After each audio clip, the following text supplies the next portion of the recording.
চট্টগ্রামের সন্তান হাবিলদার রজব আলীর নাম কেউ বলে না, ইতিহাস থেকে নাই করে দিয়েছে। আপনারা তার নাম শুনেছেন? সিপাহী বিপ্লবে যদি দুইটা নাম থাকে, এর একটা মঙ্গল পান্ডে আর একটা হাবিলদার রজব আলী। ইতিহাস পড়িও না, নতুন করে তৈরিও করি না, পাবলিকেশনও বানাই না, শুধু রাস্তা কাঁপাই দিলে হবে না ভাই। হাবিলদার রজব আলী এই ব্রিটিশদের বিরুদ্ধে পার্বত্য অঞ্চলে যুদ্ধ করতে করতে পার্বত্য চট্টগ্রামের ঘোড়া নিয়ে ঢুকে গেছে। একটা সময় সঙ্গীহারা হয়ে গেছে, ব্রিটিশদের কাছে জীবন দিবে না, এই জন্য তিনি চিরতরে পার্বত্য চট্টগ্রামের ভিতরে ঢুকে গেছে, আর ব্যাক করেন নাই। তিনি মনে করেছেন যুদ্ধ করতে করতে প্রয়োজনে হারিয়ে যাব, তবু আমার স্বাধীন জীবন ব্রিটিশ বেনিয়াদের কাছে হত্যা হইতে দিব না। সেই হাবিলদার রজব আলীর সন্তান এই বীর চট্টলা। আমাদের ইতিহাস তো আমরা জানি না। দেখেন, সেই বিপ্লব যখন হারিয়ে গেল, আপনারা জানেন কিনা, ইতিহাস বলে বাংলাদেশে বড় বড় গাছে এমন কোন ডাল ছিল না গ্র্যান্ড ট্রাঙ্ক রোডে, যেই গাছের ডালে ডালে সিপাহী বিপ্লবের যেই সব সৈনিক এই বিদ্রোহে অংশ নিয়েছিল তাদেরকে ঝুলিয়ে ফাঁসি দেওয়া হয়েছে। তাদের বাবাকে, তাদের সন্তানদেরকে জগন্নাথ বিশ্ববিদ্যালয়ের সামনে বাহাদুর শাহ পার্ক গিয়ে দেখবেন, এখনো তাদের নাম লেখা আছে। আগে ছিল ভিক্টোরিয়া পার্ক, পরে আমাদের বাহাদুর শাহের নামে করা হয়েছে।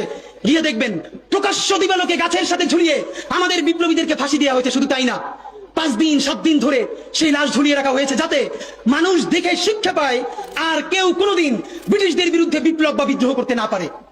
দেখেন, বিপ্লব জিতে যাওয়ার আগে আমরা যখন সামান্য ভুলে পরাজয় হয়েছে, আমাদের লাশ গাছে গাছে ঝুলেছে।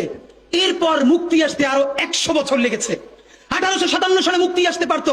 আপনারা নিশ্চয়ই জানেন 1757 সালের পরে 1857 সালে এই 100 বছরেও ব্রিটিশরা আমাদেরকে যেই ক্ষতি করতে পারে নাই, 1857 সালে মহাবিদ্রোহে আমাদের পরাজয়ের পর তার 1000 গুণ ক্ষতি তারপরে তারা করেছে। আমাদের সমস্ত সম্পদ ধ্বংস করে দিয়েছে। যারা জমিদার ছিল সেই মুসলমানরা তাদেরকে কৃষক বানিয়ে দিয়েছে। শুধু কৃষক না, ভূমিহীন কৃষক বানিয়ে দিয়েছে।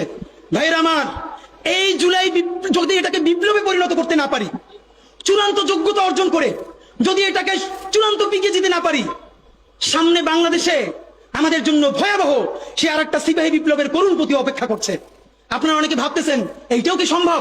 জামাতের ভাইয়েরা অনেকে বুঝে না, বলে কি করে সম্ভব? মনে করাই দেই, শহীদ নিজামী মুজাহিদ সাহেবেরা মন্ত্রী হিসেবে সর্বশেষ যখন সম্ভবত 2006 বা 2007 মন্ত্রী ছিলেন, বলেন তো তার কয় বছর পর তাদেরকে ফাঁসি দেওয়া হইল?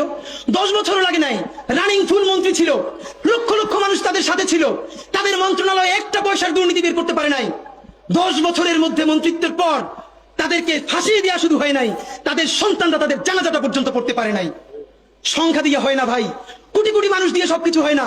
আজকে আপনারা প্রথম আলোর বিরুদ্ধে বলেন, এই যে আসার সময় বলতেছিলাম শায়েকরে, প্রথম আলোর প্যারালাল কাছাকাছি একটা পত্রিকা কি আমরা দাঁড় করাইতে পারছি? অনেকে বলে আমার দেশের কথা, আজকে শুধু বলি, পরশু জানলাম প্রথম আলোর 10 ভাগের 1 ভাগ বিনিয়োগ এবং আর্থিক সংগতি আমার দেশের নাই। 5 কোটি টাকা হইলে আমার দেশে একটা নতুন প্রেস কিনতে পারে, তাইলে পত্রিকাটা ঠিক মতো ছাপাইতে পারে, ভাড়া লাগে না, সেই টাকাটাও তাদের নাই। ভাই, ভালোবাসা দিয়া পয়সার কাজ হয় না। 50,000 টাকা যে এই লোকটার স্যালারি, এই কাজ যদি 20,000 টাকা দিয়ে করাইতে চান, কোনদিন 50,000 টাকা রিপোর্ট এবং স্কিল আপনি পাবেন না। ওই 50,000 টাকাই লাগবে। মানুষ মাগনা কাটে 3 দিন, একজনের দাওয়াত খাওয়াই 2 দিন 3 দিন, তারপরে আর চলে না। আমাদের আর্থিক যোগ্যতা অর্জন করতে হবে। আমাদের অনেকগুলো প্রতিষ্ঠান লাগবে, একটা প্রতিষ্ঠান না। আমাদের ভাইদের সমস্যা কি জানেন? সে আজকে যদি হাটাজারি মাদ্রাসা দিয়ে কেউ একটা পত্রিকা বার করে, সেই পত্রিকাটাও সে জাতীয় মূলধারা বানাবে না, দেবে দৈনিক হাটাজারি।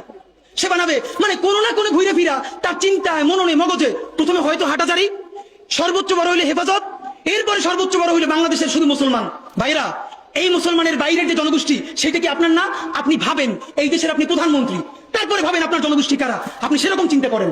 সুতরাং আমি কথায় অনেক ভুলভ্রান্তি বলতে পারি, কিন্তু বিশ্বাস করেন আমার কলিজা চিল্লেও আপনারা শুধু যেটা পাবেন সেটা হইল আমি চক্ষু বন্ধ করে দেখতে পাই।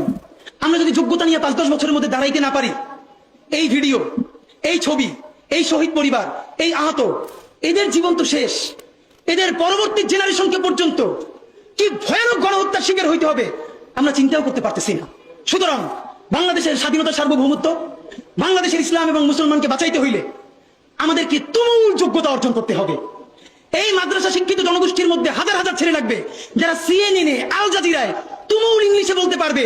তাকে যে জঙ্গি বলা হয়, মিথ্যে ট্যাগ দেওয়া হয়, এটাকে ডিবাঙ্ক করতে পারবে সেই ইংলিশে এবং অবাক করার মতো ফ্লুয়েন্ট ইংলিশে।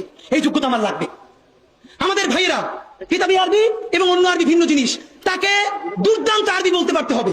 আমাদের প্ল্যাকার্ডে ইংলিশ কই, আমাদের প্ল্যাকার্ডে আরবি কই? ভাই, নিজের কাজ নিজে না করলে অন্য কেউ কইরে দেয় না। প্লিজ আপনারা কয়দিন আমারে, কয়দিন ওরে ভাই মনে করবেন, এরপর তো আমি আপনার বিপক্ষে বলবো, তখন আবার গাই লেবেন, এটা কইরেন না।